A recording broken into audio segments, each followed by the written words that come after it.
নির্বাচিত সরকার না আসা পর্যন্ত সেনা সদস্যদের ধৈর্যের সঙ্গে দায়িত্ব পালনের আহ্বান সেনা প্রধানের। প্রয়োজনের অতিরিক্ত বল প্রয়োগ না করার নির্দেশ।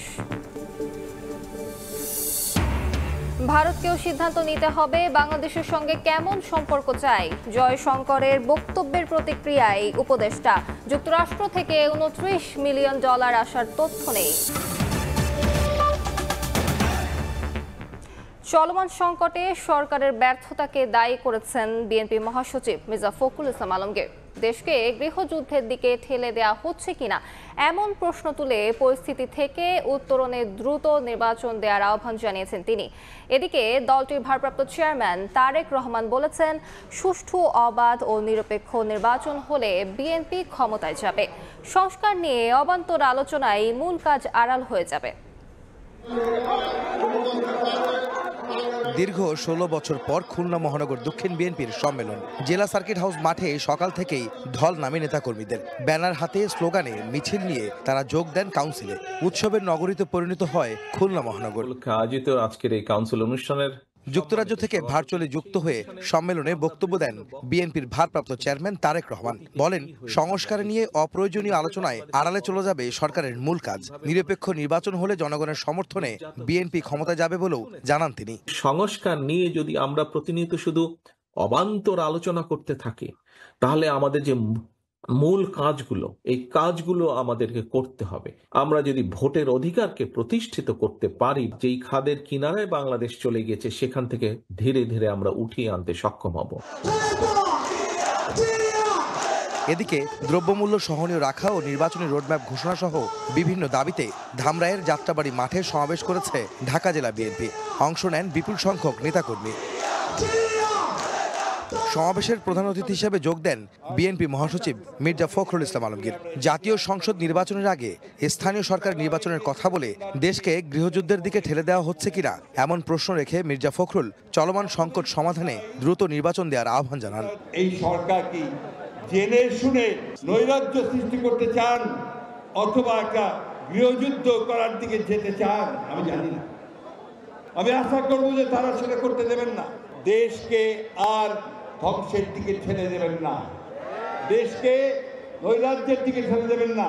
সমস্ত রাজনৈতিক দলগুলোকে আহ্বান জানাতে চাই, অর্থবহ নির্বাচনের মধ্য দিয়ে জনগণের ক্ষমতা আমরা জনগণকে ফিরিয়ে দিই।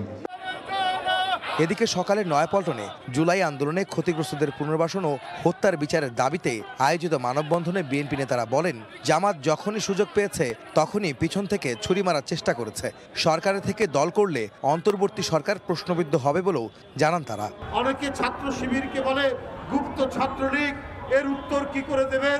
এই রাজনৈতিক দলটি যখনই সুযোগ পেয়েছে বিএনপিকে পেছন থেকে ছুরিকাঘাত করার চেষ্টা করছে। গ্রহণযোগ্য নির্বাচন দিয়ে অন্তর্বর্তী সরকারকে দায়িত্ব হস্তান্তরের আহ্বান জানান বিএনপি নেতারা।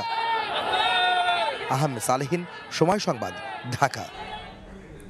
সংস্কার ও স্থানীয় সরকার ভোটের আগে জাতীয় নির্বাচন দাবির সমালোচনা করেছেন জামায়াত নেতারা। এদিকে দলটির নেতা আজহারুল ইসলামকে দ্রুত মুক্তি না দিলে স্বেচ্ছায় কারাবরণ করবেন বলে আবারও জানিয়েছেন জামায়াতের আমির।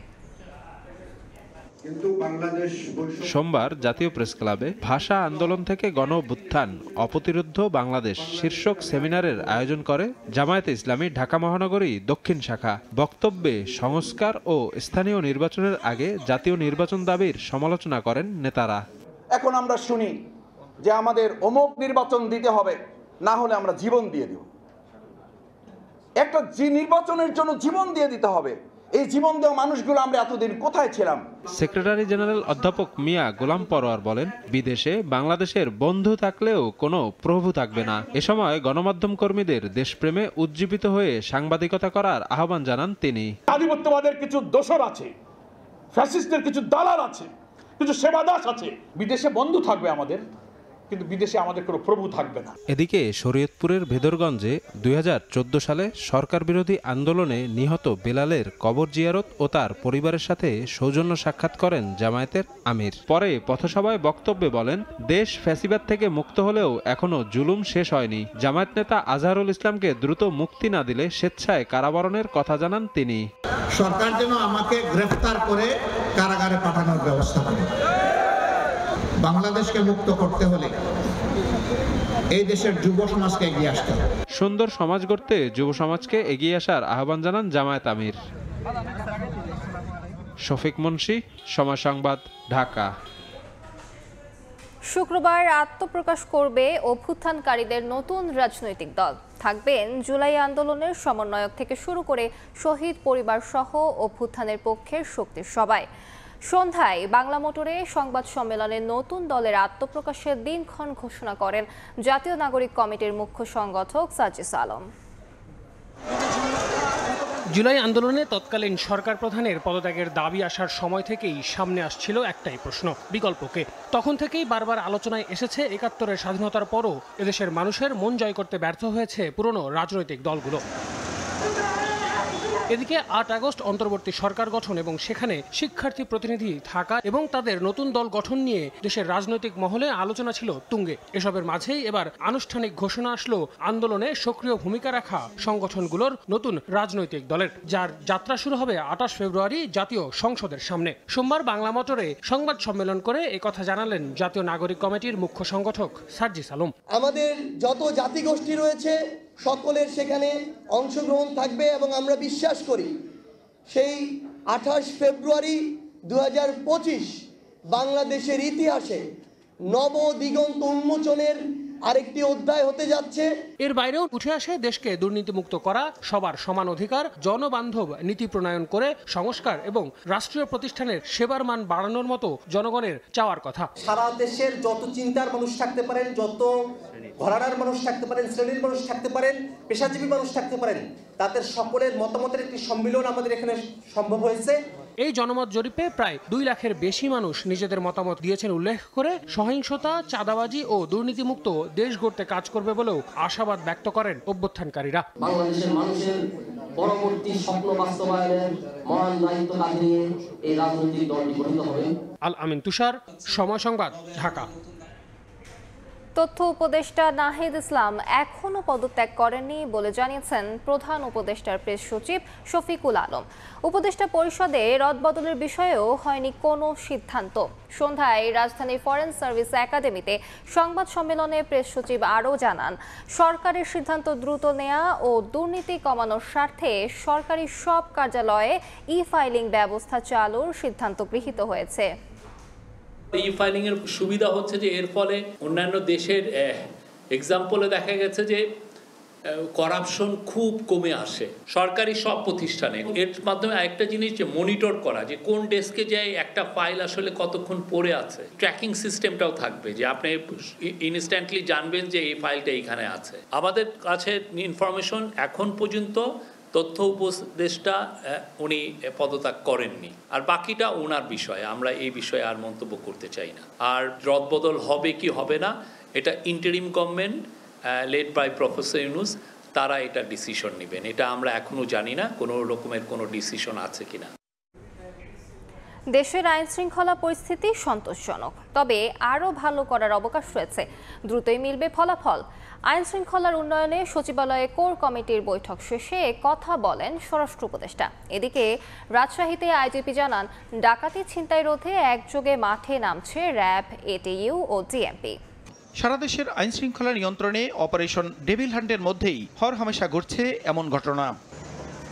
এমন পরিস্থিতিতে আইন শৃঙ্খলার উন্নয়নে সোমবার দুপুরে সচিবালয়ে বসে কোর কমিটির জরুরি বৈঠক। এতে যোগ দেন কয়েকজন উপদেষ্টা সহ পুলিশ, র্যাব ও গোয়েন্দা সংস্থার ঊর্ধ্বতন কর্মকর্তা। বৈঠক শেষে প্রধান উপদেষ্টার প্রেস সচিব জানান, আইন শৃঙ্খলা নিয়ন্ত্রণে বাড়ানো হচ্ছে পুলিশের পেট্রোল, পাশাপাশি বিভিন্ন স্থানে চেকপোস্ট স্থাপন ও যৌথ বাহিনীর টহল জোরদার করা হচ্ছে। আইন শৃঙ্খলা পরিস্থিতি কিছুটা অবনতি হয়েছে, সেই সমস্ত জায়গায় আমরা পেট্রোল বাড়াবো। পুলিশ এবং মিলিটারি, অনেক ক্ষেত্রে নেভি, বিজিবি, এরা সবাই একসাথে কম্বাইন্ড পেট্রোল হবে এবং অনেকগুলো জায়গায় চেকপোস্টের বসানো হবে।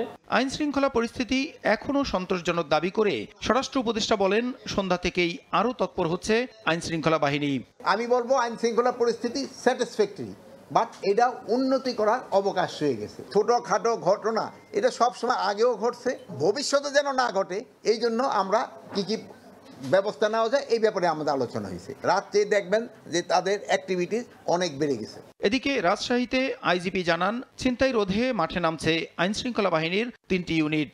আর ব্যর্থতা স্বীকার করে আইন উপদেষ্টা জানান, আইনশৃঙ্খলা পরিস্থিতির উন্নয়নে চেষ্টার কমতি নেই সরকারের। ইন্টেন্সিভ পেট্রোল প্রোগ্রাম নিয়েছে, আজকের থেকে এটা বাস্তবায়িত হবে আশা করি। আমরা দেখি এইভাবে উন্নতি হয় কিনা, না হয় আমাদের অন্য স্ট্র্যাটেজি নিতে হবে। ধ্বংসপ্রাপ্ত কিছু প্রতিষ্ঠান নিয়ে কাজ করছি, বিশেষ করে পুলিশ প্রশাসন। আমাদের ব্যর্থতা আছে, এটা অস্বীকার করার কোনো রকম উপায় নাই, কিন্তু আপনাদেরকে একটা জিনিস বলতে চাই, আমাদের এই ব্যর্থতা উত্তরণের জন্য প্রচণ্ড তাড়না এবং চেষ্টা আছে। এরপরও পরিস্থিতির উন্নতি না হলে ভিন্ন পরিকল্পনা নেয়ার কথা জানান পুলিশ মহাপরিদর্শক। প্রসূন আশিস, সময় সংবাদ, ঢাকা। ধর্ষণ ও নারী নিপীড়ন বন্ধে কার্যকর পদক্ষেপ গ্রহণ ও ধর্ষকের সর্বোচ্চ শাস্তি নিশ্চিত করার দাবিতে প্রতিবাদ মিছিল ও বিক্ষোভ করেছেন ঢাকা বিশ্ববিদ্যালয়ের নারী শিক্ষার্থীরা। সন্ধ্যায় ঢাকা বিশ্ববিদ্যালয়ের রাজু ভাস্কর্যের সামনে কর্মসূচি পালন করেন তারা। এ সময় সাম্প্রতিক সময়ে কয়েকটি ঘটনার প্রতিবাদ জানিয়ে ধর্ষকের বিচার করতে বিশেষ ট্রাইব্যুনাল গঠনের দাবি জানান তারা। বলেন, ধর্ষকের বিচার করতে গিয়ে নারীর পোশাক নিয়ে যেন কথা শুনতে না হয়। ধর্ষণের দ্রুত বিচার না করলে ফেব্রুয়ারিতে কঠোর কর্মসূচি দেওয়ার হুঁশিয়ারি দেন তারা। নির্বাচিত সরকার না আসা পর্যন্ত দেশের শান্তি শৃঙ্খলা রক্ষায় সেনা সদস্যদের ধৈর্যের সঙ্গে দায়িত্ব পালনের নির্দেশ দিয়েছেন সেনাপ্রধান। পরিস্থিতি মোকাবেলায় প্রয়োজনের অতিরিক্ত বল প্রয়োগ না করাও নির্দেশ দেন তিনি। সাভার ক্যান্টনমেন্টে বার্ষিক ফায়ারিং প্রতিযোগিতার পুরস্কার বিতরণ শেষে নিজেও ফায়ারিংয়ে অংশ নেন জেনারেল ওয়াকারুজ্জামান। সাভার ক্যান্টনমেন্টে বার্ষিক ফায়ারিং প্রতিযোগিতা অংশগ্রহণকারী দলগুলোর মধ্যে প্রথম স্থান অর্জন করে 33 পদাতিক ডিভিশন, দ্বিতীয় স্থান পেয়েছে 7 পদাতিক ডিভিশন। পুরস্কার বিতরণী অনুষ্ঠানে যোগ দেন সেনাপ্রধান জেনারেল ওয়াকারুজ্জামান। জানান, নির্বাচিত সরকার না আসা পর্যন্ত দেশের শান্তি শৃঙ্খলা রক্ষায় কাজ করে যাবে সেনাবাহিনী। দেশ এবং জাতির জন্য আমাদের কাজ করে যেতে হবে। যতদিন না আমরা একটা নির্বাচিত সরকার পেয়ে যাই এবং দেশ একটা শান্তি শৃঙ্খলার মধ্যে আসে, আমাদের এই কাজটা করে যেতে হবে। ততদিন পর্যন্ত ধৈর্যের সাথে এই কাজটা করে যেতে হবে। এদিকে দায়িত্ব পালনকালে প্রয়োজনের অতিরিক্ত বল প্রয়োগ না করার নির্দেশনা দেন সেনাপ্রধান। ডিপ্লয়মেন্ট থাকার সময় এই উচ্ছৃঙ্খল কাজগুলো করা যাবে না, এদিকে আমাদের নজর রাখতে হবে কোনো ধরনের উচ্ছৃঙ্খল কাজ যেন না হয়। বল প্রয়োগ করা যাবে না। মাঝে মাঝে এই কাজগুলো করতে যে কিছু বল প্রয়োগ হয়ে যায়, সেগুলো যথাসম্ভব বল প্রয়োগ করতে গেলেও অত্যন্ত একেবারে প্রপোর্শনেট যেন হয় এবং যত কম বল প্রয়োগের মাধ্যমে কাজগুলো করা যায় ততই ভালো। পুরস্কার বিতরণ শেষে সেনা সদস্যদের উৎসাহ যোগাতে ফায়ারিংয়ে অংশ নেন সেনাপ্রধান। সময় সংবাদ, সাভার। ভারতকেও ঠিক করতে হবে তারা বাংলাদেশের সঙ্গে কেমন সম্পর্ক চায়। সম্পর্ক ঠিক করা দুপক্ষেরই বিষয়। ভারতের পররাষ্ট্রমন্ত্রী এস জয়শঙ্করের বক্তব্যের প্রতিক্রিয়ায় এ কথা বলেন পররাষ্ট্র উপদেষ্টা তৌহিদ হাসান। এদিকে যুক্তরাষ্ট্র থেকে $29 মিলিয়ন দেশে আসার বিষয়টি আলোচনায় আসলেও এ ব্যাপারে কোনো তথ্য নেই বলে জানিয়েছেন পররাষ্ট্র উপদেষ্টা। 5 আগস্ট গণ অভ্যুত্থানের মুখে আওয়ামী লীগ সরকারের পতন আর শেখ হাসিনাকে আশ্রয় দেওয়ার পর থেকেই স্পষ্ট হয়ে ওঠে ভারত বাংলাদেশ সম্পর্কের অবনতি। সম্প্রতি বাংলাদেশ ইস্যুতে ভারতীয় পররাষ্ট্রমন্ত্রী এস জয়শঙ্করের বক্তব্যের পর আবারও আলোচনায় দুই প্রতিবেশীর বৈরিতা। বর্তমান সরকারের গুরুত্বপূর্ণ ব্যক্তিরা ভারত বিদ্বেষী বক্তব্য দিয়েছেন অভিযোগ এনে ভারতীয় পররাষ্ট্রমন্ত্রী বলেন, বাংলাদেশ কেমন সম্পর্ক চায় তা বাংলাদেশকে ঠিক করতে হবে। জবাবে এস জয়শঙ্করকে একই কথা ফিরিয়ে দিয়েছেন পররাষ্ট্র উপদেষ্টা। এছাড়াও ভারতের আতিথেয়তায় থেকে বাংলাদেশকে অস্থিতিশীল করতে শেখ হাসিনার নানা মন্তব্যের সমালোচনা করেন উপদেষ্টা। বাংলাদেশ সিদ্ধান্ত নেবে যে বাংলাদেশ ভারতের সাথে কেমন সম্পর্ক চায়, একইভাবে ভারতকে সিদ্ধান্ত নিতে হবে যে বাংলাদেশের সাথে তারা কেমন সম্পর্ক চায়। এটা দুই পক্ষেরই বিষয়। গুড ওয়ার্কিং রিলেশন এই শব্দটা আমরা ব্যবহার করি, আমরা সেটা চাই। আমাদের প্রাক্তন প্রধানমন্ত্রী যে ওখানে ভারতীয় আতিথেয়তায় থেকে যে বিভিন্ন কথাবার্তা বলছেন, এগুলি তো আসলে ক্ষতিকর সম্পর্কের জন্য ক্ষতিকর। ওনার বক্তব্য যে সেটাতে আগুনে ঘৃতাহুতি দিচ্ছে, এটা তো স্বীকৃত ব্যাপার, সবাই জানে এটা। সম্প্রতি একাধিক বক্তব্যে বাংলাদেশে রাজনৈতিক অবস্থান শক্তিশালী করতে $29 মিলিয়ন পাঠানোর দাবি করেছেন মার্কিন প্রেসিডেন্ট ডোনাল্ড ট্রাম্প। তবে এ সংক্রান্ত কোনো তথ্য এনজিও ব্যুরোতে নেই বলে জানিয়েছেন পররাষ্ট্র উপদেষ্টা। 29 মিলিয়ন সম্বন্ধে আমাকে এখন যদি আপনারা কিছু জিজ্ঞেস না করেন তাহলে ভালো। আপনারাও খুব বেশি তথ্য জানেন না এই সম্বন্ধে, আমি তার থেকেও কম জানি। আমাদের যে এনজিও বিষয়ক ব্যুরো তারা কিন্তু বলেছে যে এরকম কোনো এন্ট্রি তাদের নাই। এছাড়াও নাগরিকত্ব পাওয়ার লোভে রাশিয়া ইউক্রেন যুদ্ধে অংশ নিতে অবৈধভাবে যাওয়া বাংলাদেশিদের ব্যাপারে খোঁজ নিতে দূতাবাসকে নির্দেশনা দেওয়া হয়েছে বলে জানান অন্তর্বর্তী সরকারের এই উপদেষ্টা। চিঠি লিখতে পারি রাশিয়ানদের কাছে। জুম্মান সাদিক, জ্যাভলিন, সময় সংবাদ, ঢাকা। এবার বাণিজ্যের সংবাদ।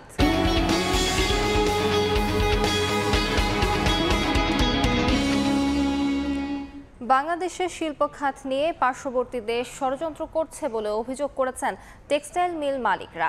ভারত থেকে নির্ধারিত আমদানি মূল্যের চেয়েও কম দামে আসা সুতা টেক্সটাইল খাতের সংকটকে আরও বাড়াচ্ছে বলে দাবি ব্যবসায়ীদের।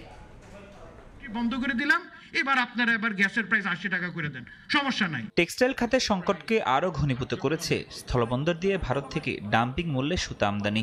এমনটাই জানিয়ে এই খাতের ব্যবসায়ীরা বলছেন, গ্যাস বিদ্যুৎ সংকট চরম পর্যায়ে দাঁড়িয়েছে। প্রেসার অ্যাভেলেবেল না থাকার কারণে আমাদের কিন্তু ফ্যাক্টরিগুলো বর্তমানে 50 থেকে 60% ইফিসিয়েন্সিতে চলছে। এতে দুইটা প্রবলেম হচ্ছে, আমাদের ক্যাশ ফ্লো আমরা মিলাতে পারতেছি না।